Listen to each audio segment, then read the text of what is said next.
A guttural, commanding voice sliced through the strained quiet of the first-class cabin. Sir, I'm going to need you to get the hell off my plane now. Silas Quinn looked up from his secured laptop, the words taking a moment to register. His gaze met the furious eyes of Captain Gideon Holt, a man whose crisp white uniform seemed at odds with the raw contempt etched on his face. Holt was not speaking to him privately. He was projecting, his finger pointed directly at Silas's chest for the entire cabin to see. A collective gasp was followed by the insidious rustle of passengers whispering, their phones slowly rising like weapons to capture the unfolding drama. Two airport security officers appeared in the jetway, their faces grim and unreadable. The senior officer stepped onto the aircraft, his eyes locked on Silas, but instead of handcuffs, he was holding up something that made the captain's jaw go slack. Silas Quinn's own goddamn FBI credentials. Before we expose the shocking hidden truth behind this captain's insane decision, where in the world are you tuning in from today? Smash that like button if you've ever felt judged by your appearance, and subscribe right now, because you are not going to want to miss how this agent gets his ultimate world-changing revenge. Now, let's peel back the layers of a story that proves one man's prejudice can become a threat to an entire nation. The phone's vibration on his nightstand felt like an electric shock in the dead of night, dragging Silas from the shallow depths of a dreamless sleep. It was a phantom limb. That call, a feeling so familiar he knew its purpose before his eyes even focused. Only the Bureau called at this hour, only when the world was tilting off its axis. "Quinn," he answered, his voice a low gravel, the sound of a man permanently on standby. "Silas, it's Director Celeste Morrow." Her voice was stripped of all pleasantries, a steel wire of pure urgency. "We have a critical situation developing in D.C., the Damascus Syndicate. Credible intel says they're moving up their timeline on a multi-target attack." Silas was already swinging his legs over the side of the bed, the cold floorboards a jolt to his system. "Details. Encrypted line only. The full brief is in your inbox, but I can tell you it's a direct offshoot of the network you dismantled in Brussels. They're planning something big, and they're planning it soon. I need you on the first flight out of Chicago." The last vestiges of sleep evaporated. The Damascus Syndicate. He had spent years mapping their shadow organization, learning their signatures, their philosophies, the very scent of their operations. If they were active on U.S. soil, it was a five-alarm fire. "I'll be on the next flight to Dulles," he stated, not asked. "Good. Assistant Director Reed Hollister will meet you on the ground, and Silas—" A slight pause. "Maintain full cover. No one needs to know you're anything other than a consultant on a business trip." The line clicked dead. Silas stood in the blue-tinged darkness of his apartment, the mission descending upon him like a shroud. He became someone else, not the man who enjoyed a rare whiskey on a quiet evening, but Special Agent Quinn, an instrument of federal will. At 38, Silas Quinn had dedicated 15 years of his life to the FBI, becoming one of its sharpest assets in the counterterrorism division after a decorated run in Army intelligence. He was a ghost, a specialist in unraveling intricate terror plots before they could blossom into headlines and body counts. He had averted 4 major attacks, a fact known only to a handful of people in sealed rooms, his name a ghost in the machine of national security. He had limited time. He moved with the fluid, economical grace of a man who has packed a go bag 1,000 times. A quick, cold shower to shock his system into full alert. He packed the bare essentials, adding his encrypted laptop, a satellite phone, and his secondary weapon holstered at the small of his back.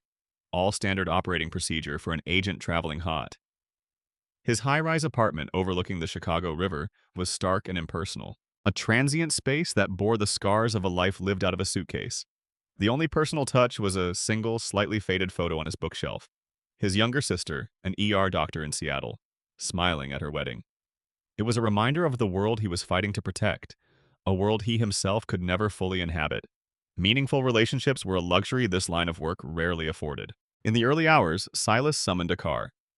The driver, a young man blasting electronic music at a low volume, glanced at Silas's suit and briefcase with mild curiosity. Silas offered a non-committal nod, his mind already thousands of miles away wargaming scenarios in the nation's capital. The less he was remembered, the better he was at his job. O'Hare International Airport was a throbbing hive of activity, even in the early morning. Silas bypassed the bustling check-in counters and made a direct line for the priority desk, his federal credentials tucked neatly inside his suit jacket, ready for presentation. The woman at the counter, her name tag reading Lila, gave his government rate ticket and ID a perfunctory glance. Aisle or window, Mr. Quinn? Her tone was flat, automated. Window, thank you. And this case will need to be checked. He placed his hardened, secure briefcase onto the scale. It was standard procedure for carrying sensitive government equipment. Lila's fingers typed with a deliberate slowness, her eyes flicking up to his face, then back to her screen, then back to his face. I'm going to need to see another form of identification, please. The request was unusual.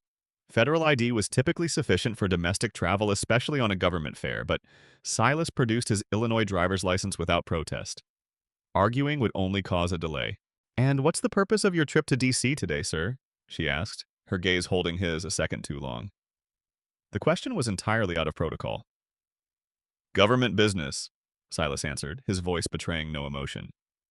She finally printed his boarding pass, handing it to him with a smile that didn't reach her tired eyes.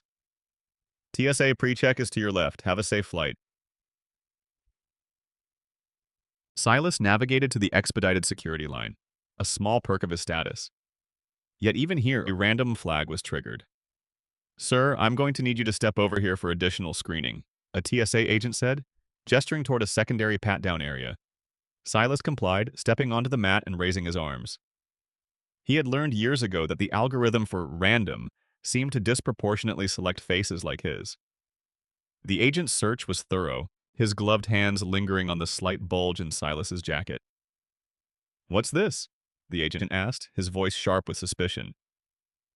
Federal credentials, Silas replied, keeping his voice low, pulling back his jacket just enough for the agent to see the leather holder without displaying its contents to the river of passengers flowing by.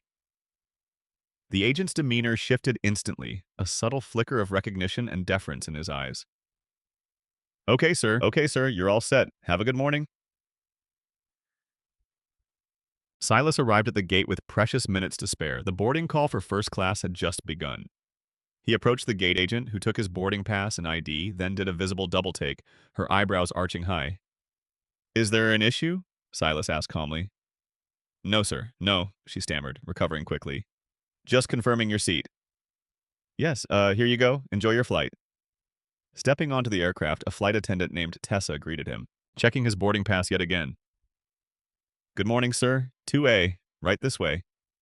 Her smile felt brittle, rehearsed. As he stowed his carry-on in the overhead bin, she approached him again. Sir, I'm sorry. Could I just verify your pass one last time? This was the third check. It was no longer random. It was a pattern. Silas handed it over, his patience, a finite resource, being steadily depleted. She studied it as if looking for a flaw in a diamond before returning it with a tight thank you. Sir, pre-departure beverage? Just water, he said, sinking into the plush leather seat. As he settled in, he felt the stares. He was the only black man in the first-class cabin, a familiar reality that still managed to draw quiet attention. He met a few glances with a neutral expression until their owners looked away, suddenly fascinated by the safety card in their seat back pocket. The cabin was nearly full, but the aircraft door remained stubbornly open, a breach of schedule that sent a prickle of unease up Silas's spine. They should have been pushing back already. He discreetly opened his laptop, its military-grade privacy screen making it appear blank to anyone at his side, and began a final review of the briefing on the DC threat.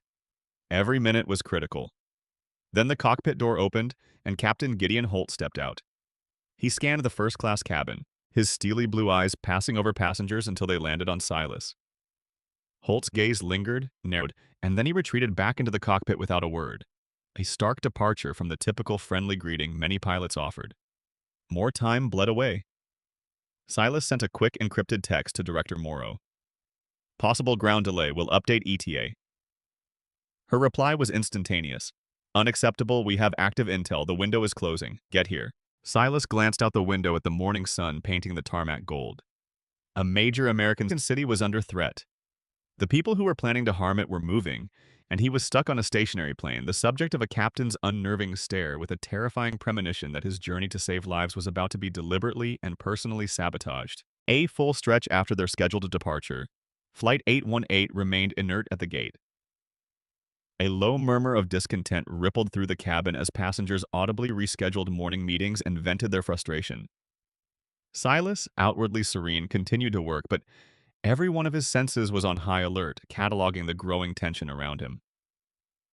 The cockpit door swung open again.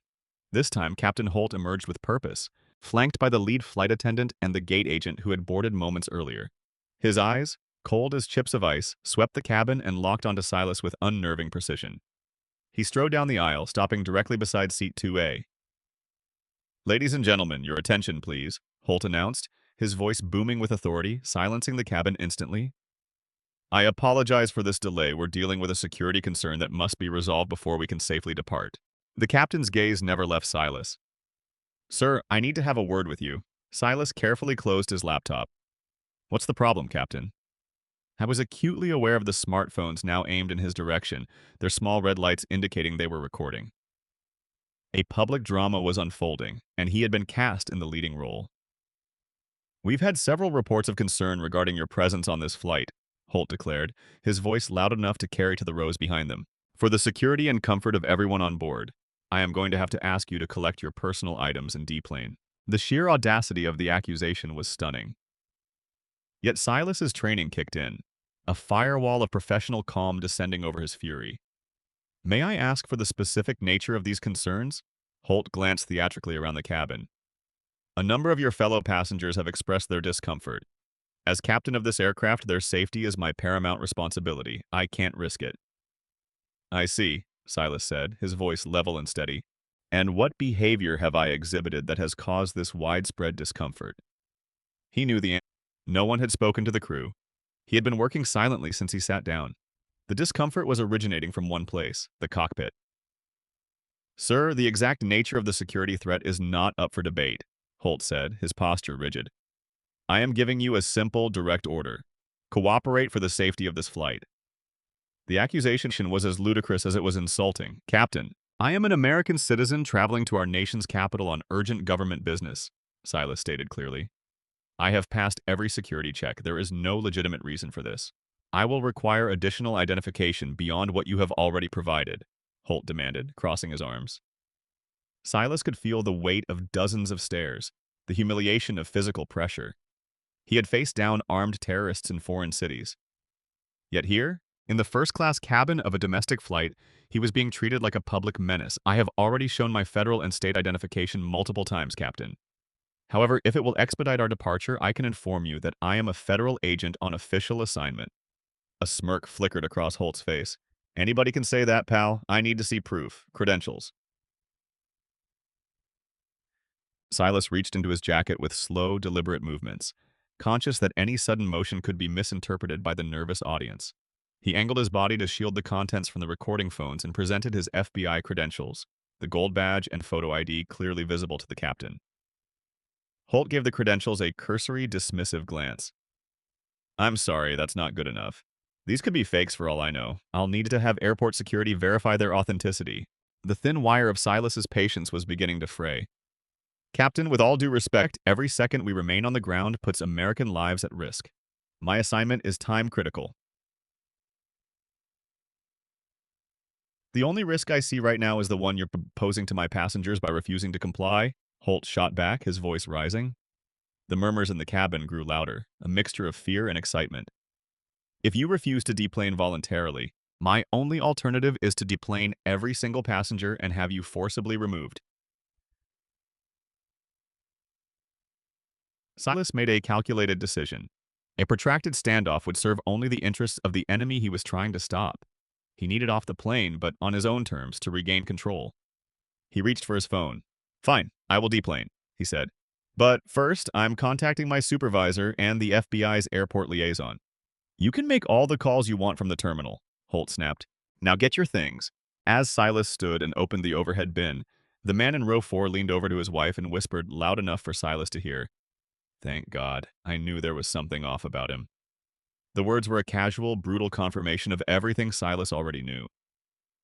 He pretended not to hear, his face a mask of indifference as he retrieved his laptop and briefcase. The walk down the aisle was the longest of his life. Every pair of eyes followed him, some filled with pity, most with suspicion and relief. At the aircraft door, flight attendant Tessa studiously avoided his gaze, murmuring a robotic, "Thank you for your cooperation." Silas stepped into the cold, sterile jetway. As the cabin door thudded shut behind him, he heard Captain Holt's triumphant announcement to the remaining passengers. Folks, we apologize again for the disturbance. Our security concern has been handled, and we should be on our way shortly. Alone in the jetway, Silas took a single deep breath, purging the hot anger and replacing it with cold resolve. He had endured prejudice his entire life, but this was the first time it had directly interfered with a mission of national security. The personal insult was irrelevant. The mission was all that mattered. He dialed the number for the Bureau's airport liaison, his voice low and precise. "This is Special Agent Quinn. I require immediate assistance at Gate C-12, O'Hare. I have been removed from Pinnacle Flight 818 to Dulles by the captain, despite presenting credentials. I am on a Priority 1 assignment. Designation Phoenix 7. The code was a high-level alert, a trigger that would set a cascade of events into motion. Wheels would begin to turn, and Silas prayed they would turn fast enough. In the bustling terminal, Silas was escorted to a Pinnacle Airlines customer service desk. Behind the counter sat a woman named Nadia, whose smile was as polished and artificial as the marble floor. Her name tag, pinned to a perfectly pressed navy blazer, announced 15 years of service. "Good morning, sir. How can I assist you today?" Her Midwestern accent was friendly but firm. "I was just ordered off Flight 818 to Dulles by Captain Holt," Silas explained, keeping his tone professional. "I'm on urgent government business and need to be rebooked on the next available flight immediately." Nadia's fingers tapped rhythmically on her keyboard. "I'm seeing here that you were deplaned due to a security issue," she said, her smile faltering slightly, as if he were a misbehaving child. "Unfortunately, sir, once a captain makes a security-based decision, our policy is to fully support their authority." "There was no security issue," Silas stated, his voice like flint. "The captain acted on a baseless assumption and refused to accept my federal credentials." Nadia's professional veneer became a hard shell. "Sir, with all due respect, our captains are consummate professionals with thousands of hours of training. They do not make these decisions lightly." "I need to speak to your direct supervisor now," Silas said, his patience exhausted. "And I need a direct line to airport security." "I can certainly page a supervisor for you, but there may be a wait," Nadia replied smoothly. "And as for airport security, they are the ones who enforce a captain's request in these matters." Silas pulled out his phone. "I've already contacted my agency's liaison. He will be here any moment." Right on cue, a man in a crisp airport security uniform with Chief embroidered on his collar approached the desk. His name badge identified him as Luis Vargas. "Mr. Quinn?" Vargas asked, his expression unreadable. "Special Agent Quinn," Silas corrected smoothly, producing his credentials. Vargas took them, his examination far more thorough than the captain's had been. "I got a priority alert about an incident on Flight 819. Tell me exactly what happened." Just as Silas began his account, his phone buzzed. The screen read Assistant Director Reed Hollister, his immediate superior. "Excuse me, Chief, I have to take this. It's my commanding officer," Silas said. Vargas nodded. Silas stepped a few feet away. "Quinn, Silas, what the hell is going on? I just got a Priority 1 operational interference flag from the airport liaison. Are you being held?" Hollister's voice was a controlled explosion. "Negative, sir. The captain refused to let me fly. Claimed I was a security risk and wouldn't acknowledge my credentials. I'm with the Chief of Airport Security now, trying to resolve it." "Put him on the phone," Hollister commanded. Silas walked back to the desk and handed his phone to a surprised Vargas. "My assistant director wishes to speak with you." Vargas took the phone, his brow furrowed. "This is Chief Vargas." He listened, his face slowly transforming from professional skepticism to visible alarm. "Yes, sir. I understand completely. Yes, that is deeply disturbing. We will rectify this immediately, sir." He handed the phone back to Silas. His entire posture changed. He was no longer dealing with a difficult passenger. He was dealing with a federal incident. "Agent Quinn, my sincere apologies for this entire situation," Vargas said, his tone now one of utmost seriousness. "I can assure you we are taking this matter with extreme prejudice." Silas put his phone back to his ear. "Sir, I have explained the nature of your assignment in no uncertain terms," Hollister said. "They understand the clock is ticking. You call me the second you are airborne." "Yes, sir." Silas ended the call and faced Vargas again. "Agent Quinn, you said Captain Holt claimed you were a threat, but refused to validate your credentials?" Vargas asked, now in full investigative mode. "That's right." He glanced at them for less than a second and called them fake. Vargas's jaw clenched. And did any other passengers or crew mention a specific reason for this concern before he approached you?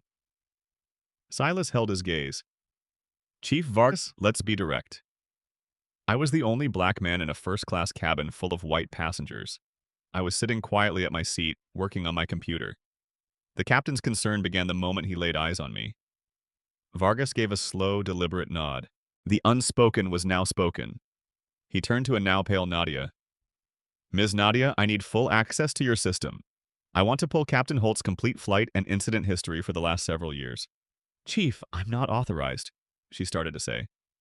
This is now a federal security investigation, Miss Nadia. Vargas cut her off, his voice edged with steel.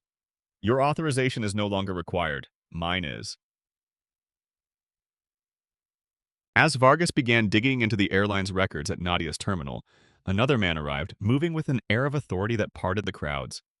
He was black, in his early 50s, and wore a suit that was clearly off the rack but impeccably maintained.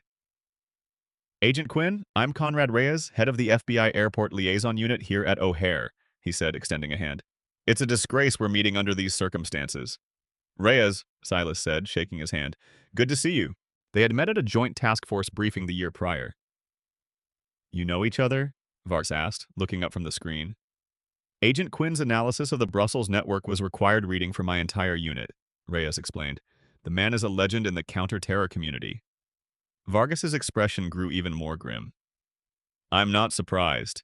I've just found 4 other incidents in the last 2 years where Captain Holt has cited vague security concerns to have passengers removed. All of them were men of color. That's a pattern of racial profiling, Reyes stated, his face hardening. We need to elevate this now. He made a call, his voice low but filled with command. When he hung up, he looked at Silas. The Senior Vice President of Midwest Operations for Pinnacle is on his way down here. Name's Victor Langston. He should be here shortly. Nadia, who had been listening with a look of dawning horror, finally spoke. Chief, should I try to get Agent Quinn on the next flight to D.C.? No, Reyes said flatly, but Agent Quinn is getting on Flight 818. This plane isn't going anywhere until he's back in his assigned seat. And Captain Holt is going to have some questions to answer. Silas checked his watch. The operational delay was now significant. Every lost second was a win for the terrorists in Washington. But he understood Reyes's point. This wasn't just about his mission anymore. It was about ensuring this couldn't happen to anyone else, especially not when national security was on the line. I appreciate the support, Silas said, but the mission comes first. Getting to D.C. is the only priority. The fastest way to D.C. now is on that airplane, Reyes countered. Even if we chartered a bureau jet, by the time we got clearance and a flight plan, you'd be landing later. The most effective solution is to put you back on that plane. A flushed, frantic-looking man in an expensive suit sprinted toward their small group. I'm Victor Langston, Senior VP, he panted, loosening his tie. What in God's name is happening with my flight crew? Vargas and Reyes gave him a rapid, brutal briefing. Langston's face drained of all color as he listened to the details. A decorated FBI agent, a time-sensitive national security mission, a captain with a documented history of racial profiling.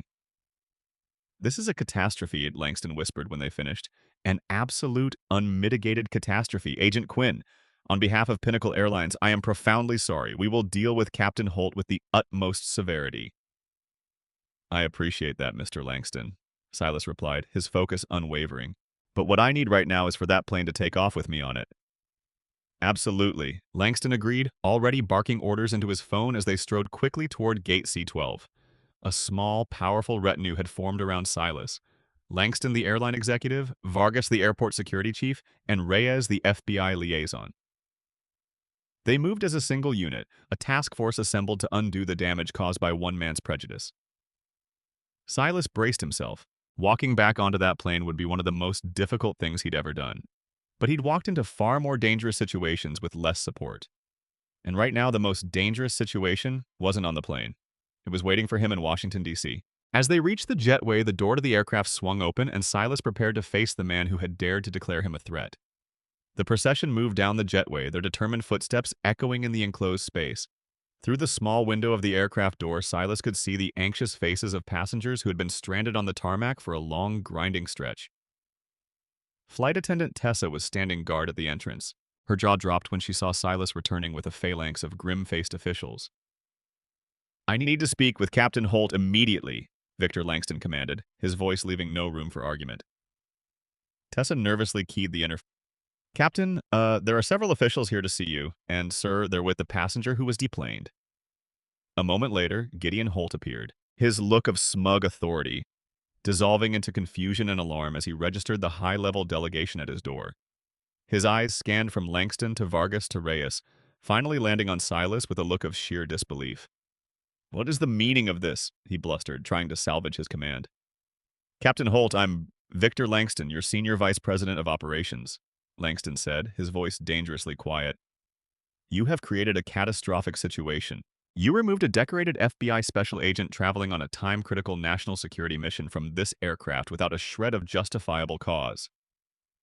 Holt's face flushed a deep crimson. "I acted on security concerns expressed by my passengers." "That is a lie," Chief Vargas interjected, stepping forward. "We've already reviewed the preliminary cabin and gate footage. Not a single passenger approached you or any member of your crew to express concern about Agent Quinn prior to you accosting him." Holt's mouth opened and closed like a fish on a hook. The knowledge that he was on camera, that his fabrication could be so easily proven false, had clearly not occurred to him. "Furthermore, Captain," Conrad Reyes added, his voice like ice, "we have discovered a disturbing pattern. 4 prior incidents where you have removed minority passengers under the guise of security concerns, all of which were later found to be completely baseless." The confrontation was now a public spectacle. Passengers in the first few rows were openly filming the scene. Silas stood back slightly, a silent, imposing witness to the deconstruction of Holt's authority. The vindication was cold comfort. The mission clock was still ticking. "Captain Holt," Langston continued, "Agent Quinn is reboarding this aircraft and taking his assigned seat. This flight will depart immediately. Your egregious lack of professional judgment will be handled through official channels when you land in Washington." Holt, his face now a sickly white, sputtered, "I was following protocol for perceived threats." "What specific threat did Agent Quinn pose?" Vargas challenged, his voice echoing in the jetway. "Describe the specific behaviors he exhibited that warranted removal from a commercial airliner." Holt couldn't form a coherent sentence. He was being secretive. His focus on his computer was intense. He avoided eye contact with the crew. "He was reviewing classified documents pertaining to an active national security threat," Reyes said, his disgust palpable. "And my investigation shows your crew harassed him for his credentials, no fewer than 3 times before you even got involved." Langston turned to Silas. "Agent Quinn, on behalf of our entire airline, please accept our deepest apologies. Please resume your seat." But as Silas moved forward, Holt physically blocked his path. "I cannot in good conscience command this aircraft with him on board. I am exercising my ultimate authority as captain."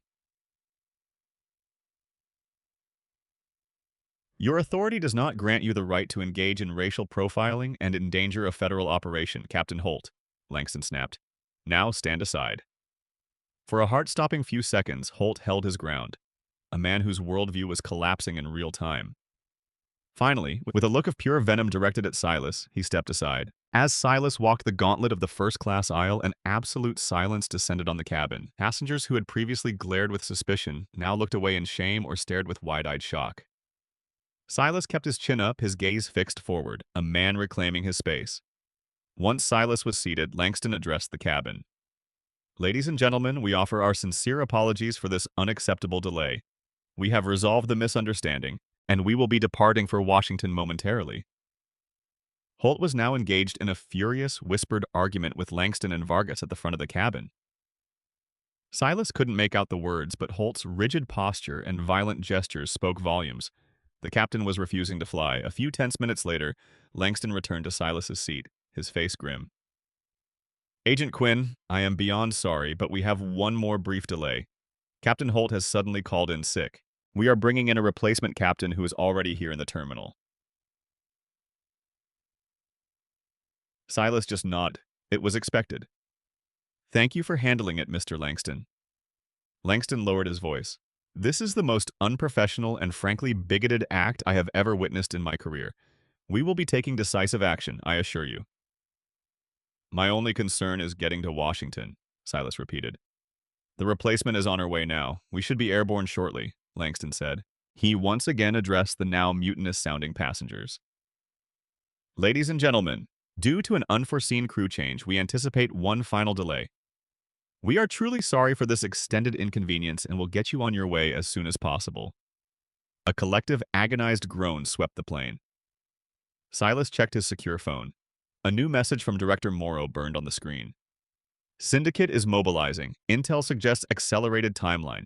What is your goddamn ETA? Silas quickly replied with the new arrival estimate, adding a terse crew issues resolved, making up time in the air. Shortly thereafter, a new pilot strode confidently down the jetway. Captain Rhea Kincaid was a woman in her 40s with sharp, intelligent eyes and a no-nonsense demeanor that radiated competence. She nodded professionally to the crew as she headed for the cockpit. As she passed Silas's seat, she paused for a fraction of a second. "Agent Quinn," she said, her voice quiet but clear. "We met at the DHS FBI Aviation Security Summit last spring. Don't worry, we'll get you to Dulles. Wheels up to wheels down faster than the law allows." Silas felt a flicker of surprise and gratitude. He simply nodded. "Thank you, Captain." Within minutes, the cabin door was sealed, the engine spooled to life, and the plane finally began to push back from the gate. Can you believe the sheer, unmitigated audacity? Comment disgrace down below if you think Captain Holt deserves more than just losing his job. Hit that like button to show your support for Silas's incredible composure in the face of this insanity, and make sure you're subscribed, because the story is about to take a terrifying turn you will not see coming. What do you think is really waiting for Silas in DC? Will the consequences of this delay be more severe than anyone can imagine? As the aircraft climbed steeply into the Midwestern sky, a palpable tension remained in the cabin, a toxic residue from the morning's drama. Silas forced his attention back to his secured laptop, immersing himself in threat assessments and suspect profiles, but he could still feel the weight of passengers' glances. Some were furtive and apologetic, others resentful, as if he were the source of their inconvenience. The man across the aisle in seat 2B, who had been hiding behind a copy of the Wall Street Journal, finally cleared his throat. "Excuse me," he said, his voice a low murmur. Silas looked up. The man was in his late 50s, dressed in a sharply tailored suit, a gleaming gold watch on his wrist. A name tag from a corporate leadership conference identified him as Preston Hale, Senior Vice President. I feel compelled to say something," Hale began, his gaze shifting uncomfortably. "I was one of the people who mentioned to the flight attendant that I felt uneasy." Silas partially closed his laptop, giving the man his full, undivided attention. He said nothing. "And I want to apologize," Hale continued, his face reddening. "I saw how intensely you were focused on your computer, your posture. It was a mistake, a terrible one." "What exactly was off about it, Mr. Hale?" Silas asked, his voice devoid of accusation, a simple request for facts. Hale shifted in his seat. "Look, in this day and age, with everything that happens, you can't be too vigilant. I travel for a living. I'm always looking for behavior that seems out of the ordinary." "And what was extraordinary about a man working on his laptop before a flight?" "Nothing specific, I guess," Hale admitted, looking deeply ashamed. "It was just a feeling, a gut reaction. And when the captain singled you out, I just assumed my gut was right." "Your gut was wrong," Silas stated flatly. "I know that now, and I'm so sorry. It was a prejudice I didn't even know I had," Hale confessed. Silas had heard this 1,000 times, the denial of prejudice in the same breath as its admission. Mr. Hale, for the last 15 years, I have dedicated my life to protecting this country from men who want to kill us because of our way of life. The single greatest obstacle I face in doing that job isn't the enemy. It's the snap judgments and gut feelings of the very people I am trying to keep safe." Hale stared at him, utterly speechless. He gave a small, defeated nod and turned back to his newspaper, though Silas doubted he could read a single word. Flight attendant Tessa approached with the beverage service, her earlier animosity replaced by a fawning, anxious-to-please demeanor. "Agent Quinn, so sorry for the delay again. Can I get you anything at all? Coffee, juice, a soda?" "Coffee, black, thank you," Silas replied, his tone professional and clipped. "Of course, right away. And some cookies? We have Biscoff cookies. Just the coffee is fine." As Tessa nervously poured his coffee, the woman in the seat next to him, who had been immersed in a thick legal textbook, spoke quietly. "They're certainly trying to make amends now, aren't they?" Silas allowed himself a brief, wry smile. "It would seem so." Miriam Shaw, she said, extending a hand. I'm a federal judge for the Eastern District of Virginia. I couldn't help but notice your credentials during the commotion. I've presided over several cases brought by the Bureau. Silas Quinn, he replied, shaking her hand. Counterterrorism. I had a feeling it was something critical, Yida, she said. The way you handled that captain. I've seen seasoned litigators with less composure under pressure. It was an absolute disgrace. Unfortunately, Judge, it wasn't an entirely new experience, Silas admitted. I can imagine, though perhaps not so dramatic, she said with empathy. The assumptions people make about a woman on the federal bench are tiring. It was a gesture of solidarity that Silas appreciated. Just then, his secure phone vibrated with a high-priority encrypted alert. He excused himself and checked the screen. The message from Director Morrow was a punch to the gut. Targets confirmed. Timeline moved. Hostile action expected within a dangerously narrow window of your arrival. Full team brief at secure site. Hollister will meet you on tarmac. The delay in Chicago had consumed half of his operational window.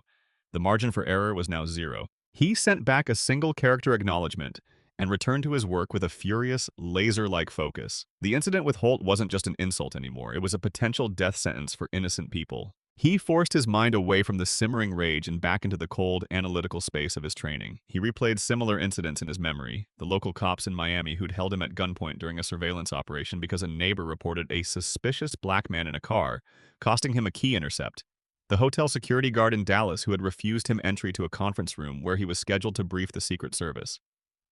Each incident was a small cut, a paper-thin slice of humiliation that he had professionally absorbed, reported, and moved past. But the scars remained, a constant reminder that the uniform and the badge did not make him immune to the disease he was fighting to protect the country from.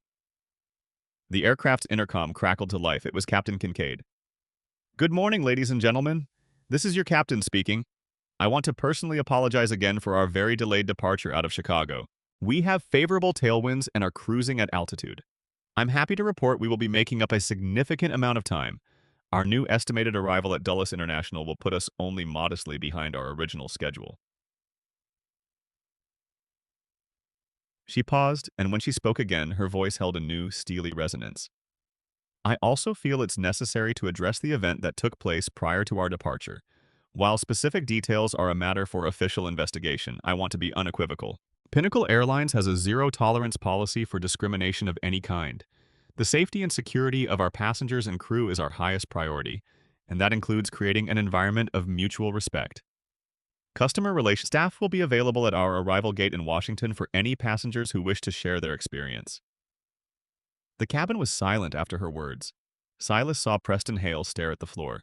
Judge Shaw gave him a subtle, approving nod.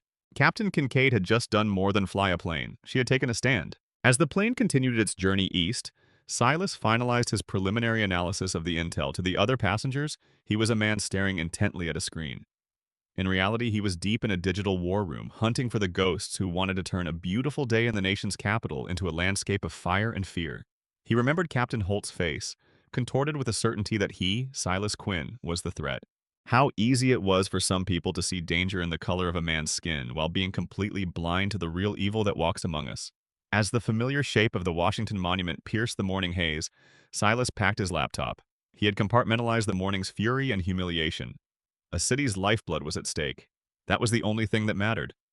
As Captain Kincaid's voice announced their final descent, Silas felt the familiar click in his mind. The transition from traveler to hunter. The battle had already begun, and he was dangerously behind. The plane touched down at Dulles with a smooth professionalism that was the hallmark of its new captain.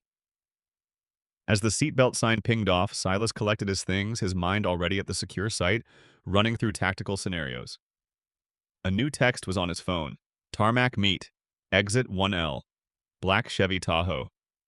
Captain Kincaid was standing just inside the cockpit door as passengers deplaned. When Silas reached her, she spoke in a low voice. "Agent Quinn, you should know there's a media circus forming at the gate. Someone on the flight must have leaked the video of the incident." Silas's jaw tightened. A public profile was the last thing he needed when walking into a covert operation. "Thank you for the warning, Captain. And for the flight." "Get them, Agent," she said with a nod. "And for the record, I've already filed my official incident report on Captain Holt. It's blistering." Stepping out of the aircraft, Silas immediately saw the chaos in the terminal. A swarm of reporters and cameras was penned up near the gate, their lenses trained on every passenger who emerged. They were looking for him. Any delay could be catastrophic. Before he could strategize an escape, Judge Shaw was at his side. "Looks like you have an unwelcome reception committee, Fia," she observed. "I can't afford the attention," Silas said grimly. "Stay close," she instructed. She led him not toward the main terminal exit, but to a side door marked "Authorized Personnel Only." She flashed her federal judge credentials at the TSA agent guarding it, who immediately unlocked the door and waved them through. The sound of shouted questions from reporters faded behind them. "This corridor will bypass the main terminal and take you straight to ground transportation," she said. "Good luck with your business in D.C., Agent Quinn." "Judge Shaw, I owe you one," Silas said with genuine gratitude. She handed him a card. "If what happened on that plane leads to a civil case, I can recommend some of the best attorneys in the country. Now go." Silas moved quickly down the sterile hallway and emerged into the controlled chaos of the arrival's pickup area. He instantly saw the black Tahoe, its government plates a beacon in the sea of civilian vehicles. The rear door swung open as he approached. Assistant Director Reed Hollister, a career FBI man whose face was a roadmap of sleepless nights and high-stakes decisions, moved over to make room. "Quinn," Hollister greeted him, his tone tense. "You look like you've been through a war already, and the day has just started," Silas said as the Tahoe sped away from the curb. "My apologies for the operational delay." "Don't you dare apologize," Hollister said fiercely. "Director Morrow has been on the phone with the Secretary of Transportation and the CEO of Pinnacle. The captain's name is Holt. He's been grounded, and his career is over." "My focus is the operation, sir." "Sir, the operation is why this is so damn infuriating," Hollister countered, his voice rising. "We didn't just lose time, Silas. We lost our tactical advantage. Holt's prejudice put this entire mission in jeopardy." He handed Silas a tablet. "New intel. The syndicate is further along than we thought. They have 3 primary targets, all major public gathering spots downtown. The lead operative, a ghost named Zafar al-Had, is in charge. Your Brussels profile is the only reason we even know his name." Silas absorbed the data, his mind racing. Al-Had's signature was coordinated mass casualty attacks designed for maximum psychological impact. This was his playbook. He had moved from planner to executioner. "Which is why we needed you on the ground hours ago," Hollister fumed. "This incident with the airline, it's not just a civil rights issue anymore. It's an active compromise of national security." The Tahoe weaved through traffic toward D.C. as notifications exploded on Silas's phone. The video of him being removed from the plane in Chicago was the #1 trending topic in the world. Flying While Black and Justice for Agent Quinn were rocketing across social media. "It's everywhere," Hollister noted grimly. Pinnacle just issued a press release apologizing and announcing the captain's suspension. "Suspended pending review," Silas read aloud. "That's their corporate damage control." "Not this time," Hollister said. "The Bureau is pressing the DOT and FAA for a full-blown federal investigation. When a citizen's bigotry impedes a federal agent in the act of responding to a confirmed terrorist threat, it crosses a line." The vehicle arrived at an anonymously looking federal building in Arlington and descended into a secure garage. As they got out, Hollister put a hand on Silas's shoulder. "For what it's worth, son, the composure you showed on that plane? Holt is damn lucky you're a better man than he is." "I've had to be, sir," Silas replied. Hollister's face darkened. "And that's the whole goddamn problem." They entered the elevator that led directly to the Joint Operations Center. The moment the doors slid open, Silas shed the last remnants of the wronged passenger and became the weapon the Bureau had forged him to be. The mission was all. The JOC was a symphony of controlled chaos. Analysts tracked digital footprints. Communications specialists monitored chatter. And a SWAT team leader briefed his men. The head of the D.C. Metro Police Counterterrorism Unit, a formidable woman named Commander Sophia Reyes, strode over to greet them. "Agent Quinn, Commander Reyes. Heard you ran into some turbulence on the way here." "Let's get to work," Silas said, deflecting. "Actually," Reyes said, her expression serious, "that turbulence may be directly relevant to our work." She gestured to an intel board. "Wait, we just discovered that one of Al-Had's known associates worked as a baggage handler at O'Hare for Pinnacle Airlines. He quit recently." Silas froze. He turned to look at her. "Which gates did he work?" "The C concourse, gate C12. "His gate." A sickening possibility began to form in Silas's mind. Hollister saw the look on his face. Let's stick to the facts for now, but we're chasing every lead. Silas turned back to the threat board, his mind on fire. It didn't matter now if Captain Holt was a bigot, a pawn, or something far worse. What mattered was that a terrorist cell may have just successfully used American racism as a weapon against the United States. He began breaking down the intel, his voice calm and authoritative. But inside, a new and terrible fire was burning. The man who had accused him of being a threat may have just handed a real one the time it needed to set the Capitol ablaze. And Silas was determined as hell to put it out. The operations center became a crucible of intense focus. Silas stood before a massive interactive map of Washington, D.C., his mind a supercomputer processing terabytes of data. He moved with an almost preternatural calm, his finger tracing patterns of movement, connecting seemingly disparate pieces of intel. "They've abandoned their primary targets," Silas announced to the assembled task force, his voice cutting through the hum of electronics. "Grand Central, Port Authority. Those were misdirection. Look at the supply runs, the burner phone pings, the stolen vehicle reports. They all triangulate here." His finger landed on the Farragut Square metro station, a bustling hub for 3 major lines. It's an enclosed space, high-density traffic, multiple entrance and exit points. It's Al-Had's signature. Commander Reyes studied the station's blueprints on a nearby screen. "It's a tactical nightmare. Covering every entrance without spooking them will be impossible." "We don't have to cover all of them," Hollister countered. "We just need to know which one they'll use." "They'll use the 17th Street entrance," Silas stated with conviction, zooming in on the map. "Their staging area is a rental apartment in DuPont Circle. This route is the fastest, most direct path with the most pedestrian cover. This is where we make our stand." The team moved to execute the new plan, a whirlwind of coordinated action. FBI agents and Metro officers began deploying to strategic, concealed positions around Farragut Square, Basai. Silas was paired with a seasoned Metro detective, a cynical, seen-it-all cop named Cole Brennan. They were assigned to a surveillance van parked across from the 17th Street entrance. "Heard you had a hell of a morning," Brennan said gruffly as he calibrated a long-range microphone. "Captain was a real piece of work, huh?" Alas kept his focus on the bank of monitors, which displayed feeds from a dozen hidden cameras. "He was an obstacle. We overcame it. Let's focus on the mission." Brennan chuckled without humor. "Fair enough. Just gotta say, balls of steel, kid. I'd have lost my cool. Hell, I almost lost it once when a rookie cop pulled a gun on me during an undercover buy because my description fit the profile. It's a crazy world." Silas glanced at him. It was a shared story, a shorthand for a reality Brennan, a white man, could never fully know, but could at least acknowledge. He appreciated the sentiment. "JOC to all units." Hollister's voice crackled in their earpieces. "We have 3 hostiles on the move from the DuPont location. They are on foot. Your ETA to target is short." A palpable tension filled the van. Silas and Brennan checked their sidearms, ran a final comms check. This was the razor's edge, the quiet moments where years of training held back the torrent of adrenaline. "You know the messed up part?" Brennan mused, his eyes fixed on the bustling sidewalk. "If that jackass pilot had just kept his mouth shut and flown the plane, you'd have been here hours ago. We might have nabbed these clowns before they even got their hands on the explosives." It was a thought that had been gnawing at Silas. Holt's bigotry hadn't just insulted him, it had actively aided the enemy. "Eagle 1 reporting." A sniper's voice came over the comms. "Subjects are moving south on Connecticut Avenue. I have positive ID on Al-Had." "All units hold," Hollister commanded. "I want them inside the station lobby before we initiate."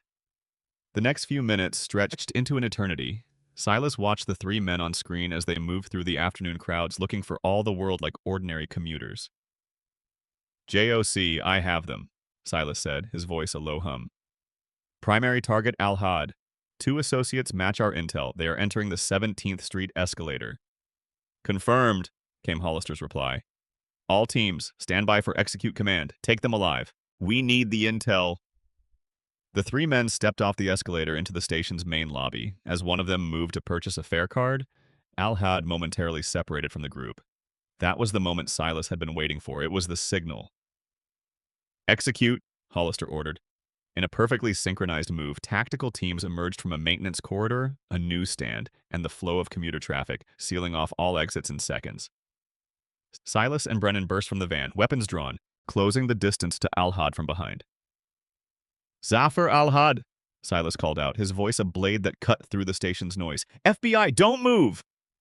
Al-Had froze, his hand darting inside his jacket. But Silas was faster. In two powerful strides, he was on him, slamming Al-Had's arm against a pillar, a sharp crack echoing through the lobby as the detonator he was reaching for clattered to the floor. "It's over," Silas growled, forcing him to the ground as Brennan provided cover. The other two suspects were already in custody. "Hostile secured," Silas reported into his comms. "Weapons and a trigger device recovered." "Good work, all teams," Hollister responded, a wave of relief in his voice. "EOD is sweeping their bags now." As they cuffed a snarling Al-Had, the terrorist looked up, his eyes finding Silas's. A slow, cold smile spread across his face. "You're not supposed to be here," he whispered in accented English. "Not yet." Silas stared down at him. "What does that mean?" Al-Had chuckled, a rattling sound from deep in his chest. "Your flight, your pilot. He was supposed to give us more time." A bolt of ice shot through Silas's veins. He keyed his mic. "JOC, we need to get these men to a black site for immediate interrogation. There's a direct connection between this plot and my flight delay."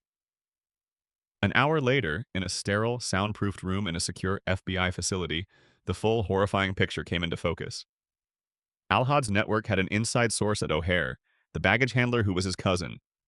The source didn't know the full details of the attack, only that an FBI counterterror specialist was being flown in from Chicago. His instructions were to create any kind of delay possible. The cousin had learned of Captain Holt's reputation for profiling minority passengers through airline gossip. He had tipped off Holt through an anonymous security concern call, knowing that Silas's race would be the trigger, and Holt's bigotry would be the mechanism. It was the perfect plan. Holt would think he was a hero protecting his flight, while in reality he was an unwitting pawn in a terrorist plot. His racism weaponized against the very country he claimed to be protecting. "They used him," Hollister said, staring at the debriefing report. "They identified a systemic weakness, American racism, and exploited it as a tactical advantage."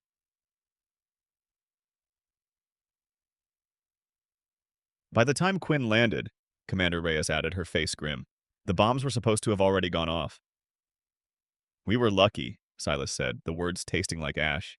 "If Captain Kincaid hadn't pushed the engines to their limit, if we'd missed that 17th Street entrance." "But we didn't," Hollister interrupted, his eyes boring into Silas. "We didn't miss because you were on the ground, because you put the mission ahead of the insult. You saved the city today, Silas." The operation was a resounding success. The cell was neutralized, the bombs defused, and the intel recovered was already leading to arrests in 3 other cities. But Silas couldn't shake the chilling knowledge of how close they had come to utter catastrophe, all because of one man's prejudice.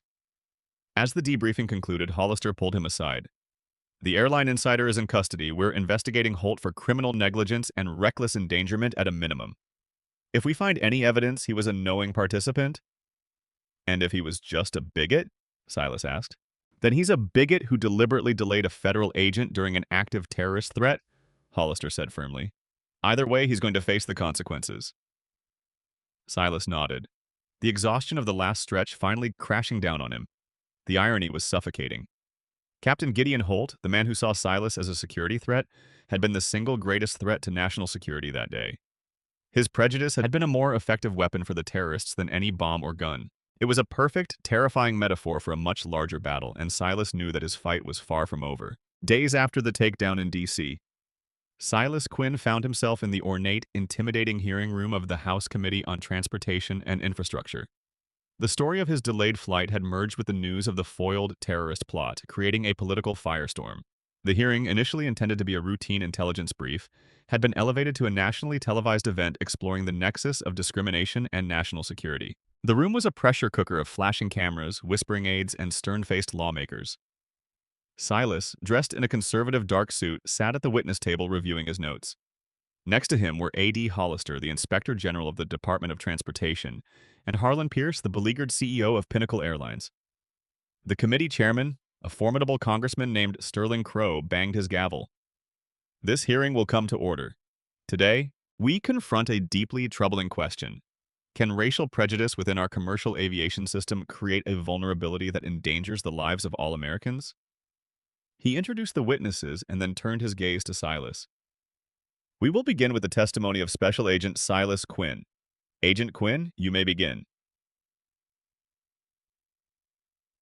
Silas leaned into the microphone, his voice steady and clear.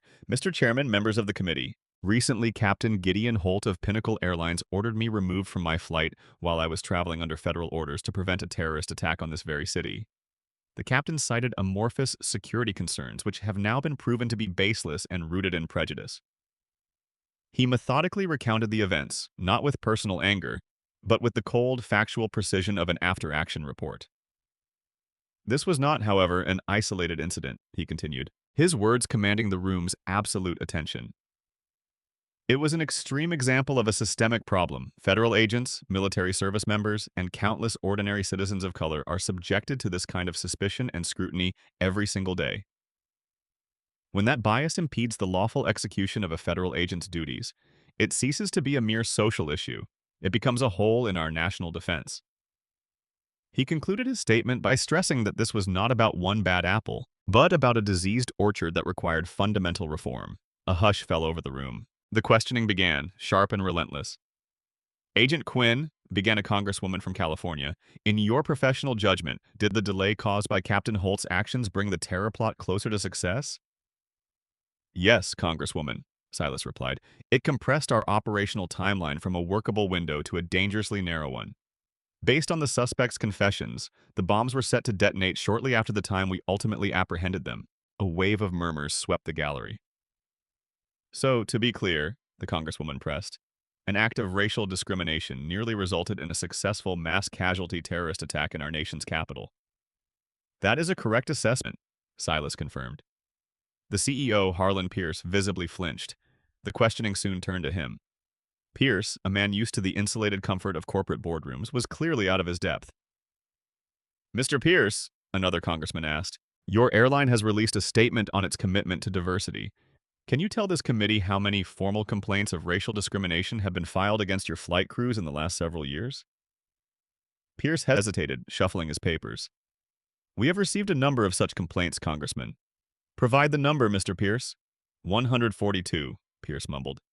"And in how many of those 142 cases was disciplinary action, including termination, taken against the employee?" Pierce looked down at his desk. "In 13 cases." 13! The congressman roared. "So in over 90% of cases where a passenger felt discriminated against, your airline took no substantive action. Is that the commitment to diversity you're selling the American people?" The final and most damning witness was Camille Foster, a flight attendant who had served on Captain Holt's crew. She testified with a voice trembling but resolute to Holt's long history of discriminatory remarks and actions, which had been repeatedly reported to HR with no result.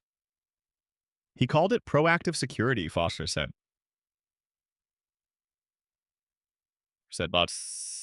But we all knew what it was. It was racial profiling, plain and simple. We reported him, but the company did nothing." As the hearing drew to a close, Chairman Crow addressed Silas one last time. "Agent Quinn, based on your expertise, what concrete steps should this committee and the aviation industry take?" Silas outlined a three-point plan. First, a standardized, universal protocol for verifying federal and law enforcement credentials that leaves no room for subjective interpretation. Second, mandatory scenario-based implicit bias training for all airline and TSA personnel with annual recertification. And third, a new federal statute that makes the willful impediment of a federal agent in the execution of their duties due to discriminatory practices a felony offense. He paused, letting his final point sink in. "We must treat prejudice not just as a moral failing, but as the critical security threat that it is. Our enemies are watching. They know our weaknesses. Let's not hand them a weapon to use against us." The hearing concluded with Chairman Crow vowing to draft legislation based on Silas's recommendations. As they left the chamber, reporters swarmed them. A journalist from a major news network shouted, "Agent Quinn! Captain Holt is claiming this is all a misunderstanding, that you are using the race card for your own benefit. Do you have a response?" Silas paused, turned to the cameras, his face unreadable. "My response is this. The mission was to save lives. The race card Captain Holt is referring to was a man's skin color that he perceived as a threat. That perception delayed me. That delay almost cost American lives. This isn't about my career. It's about our country's security. The facts speak for themselves." The clip would lead every evening news broadcast. Later that night, A.D. Hollister called Silas in his hotel room. "Get some sleep, son," Hollister said. "The director just called. The president saw your testimony. He wants to meet with you in the Oval Office tomorrow morning to discuss your proposed reforms." Silas hung up the phone. The morning had started with a bitter personal humiliation and ended with a presidential invitation. He had been thrust into a role he never wanted, but he understood the weight of the moment. He had the chance to turn his personal battle into a national policy, to forge his pain into a shield that might protect others. It was a heavy burden, but for the first time since that urgent phone call in the night, he felt a flicker of hope that something good might rise from the ashes of that ugly morning in Chicago. Months after his testimony, Silas Quinn stood before the graduating class of new FBI agents at Quantico. The auditorium was filled with the best and brightest, a diverse tapestry of faces representing the future of federal law enforcement. "When I stood where you are 15 years ago," Silas began, his voice resonating with a newfound authority, "I believed the badge was a colorblind shield, that once you earned it, you were defined only by your commitment to duty, honor, and fidelity. I learned that this is both a noble aspiration and a naive illusion." He paused, his gaze sweeping over the young agents. "The badge does not erase who you are, it magnifies it. Your background, your experiences, your perspectives, these are not liabilities to be suppressed. They are your greatest assets in protecting a nation as diverse as ours." The Quinn Protocols, as the media had dubbed them, were now law. The legislation he had recommended had passed Congress with overwhelming bipartisan support, fundamentally reforming airline security procedures and accountability. Captain Gideon Holt, his career in ruins, had pleaded guilty to reckless endangerment to avoid federal charges and was now reportedly teaching at a small flight school in rural Idaho. The CEO of Pinnacle Airlines had been forced to resign, and the company was now a case study in corporate crisis management, undergoing a massive, court-monitored overhaul of its training and HR practices. But the most significant change was Silas's own career trajectory. He now led the FBI's newly created Civil Rights and Critical Infrastructure Task Force, a unit designed specifically to identify and mitigate security threats that arise from systemic bias and discrimination. He had turned a moment of personal degradation into a national mandate. "You will face threats from foreign powers and domestic terrorists," he told the graduates. "But you will also face threats that come from within, from suspicion, from prejudice, from fear. Your job is to fight them all with equal vigor. Because a nation that allows its own biases to fester creates vulnerabilities that no border wall or surveillance system can protect against." After his speech, he flew back to Chicago. It was a trip he had been putting off but now felt necessary. The flight itself was a testament to the change. At the gate, Captain Rhea Kincaid greeted him personally. "Director Quinn," she said with a warm smile, "it's an honor to have you on board. Things are different now, better." The check-in and security process was seamless, professional, and respectful. The new credentialing system worked exactly as designed. His first meeting in Chicago was not at the FBI field office, but at a quiet coffee shop. Across the table sat Preston Hale, the businessman from the flight. Hale had written him 3 letters of apology and had called his office a dozen times. Silas had finally agreed to meet. Hale looked like a different man. The corporate arrogance was gone, replaced by a quiet humility. "Director Quinn, I know you don't owe me a thing, but I needed to tell you in person how profoundly my encounter with you has changed me," he said. "I went back to my company and forced a top-down review of our diversity and inclusion policies. I realized my gut feeling wasn't instinct, it was ignorance. I've sold my shares in 2 companies and endowed a scholarship program for minority students pursuing careers in aviation." Silas listened, nodding slowly. This was the ripple effect he hadn't anticipated. "The hardest bias to fight is the one we refuse to see in ourselves, Mr. Hale. Acknowledging it is where the real work begins." "I just hope you can accept my apology," Hale said. "This was never about apologies," Silas replied. "It was about creating a better, safer system. It sounds like you're contributing to that. That's what matters." On his flight back to Washington that evening, as the plane began its descent, the lead flight attendant's voice came over the intercom. "Ladies and gentlemen, we'd like to take a moment to acknowledge a special guest on our flight tonight, FBI Director Silas Quinn. His courageous actions months ago have made air travel safer and more just for every single one of us." The cabin erupted in spontaneous applause. It was surreal. Silas, a man who had built a career in the shadows, was now a public symbol. He gave a slight, awkward nod of acknowledgement. The journey that began with him being branded a threat had come full circle.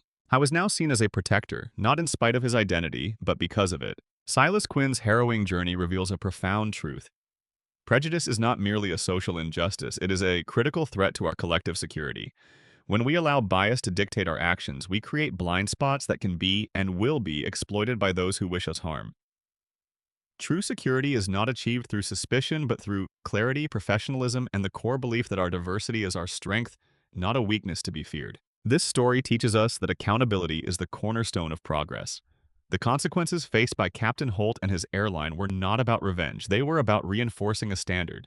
An individual's prejudice nearly led to a national tragedy, proving that bias has a cost that can be measured in lives. We learned that real change, while often born from moments of intense pain and injustice, is possible when courage confronts complacency. The Quinn Protocols were forged in the fire of one man's humiliation, but now serve as a shield for all, and most importantly, Silas's story demonstrates that dignity is not a gift to be given, but a right to be defended. His unwavering professionalism under extreme pressure is a masterclass in strength. But it was his willingness to channel his private pain into public reform that turned a personal trauma into a triumph for civil rights and national security. Have you ever seen an act of prejudice backfire so spectacularly? What can we as a society do to transform our own biases from blind spots into bridges of understanding? Share your thoughts in the comments below. If this story of justice and resilience moved you, please hit that like button, subscribe for more incredible true stories of change, and share this video with anyone who needs to be reminded that one person's courage can indeed change the world. Thank you for watching. Remember that sometimes the ugliest moments can lead to the most beautiful and necessary transformations.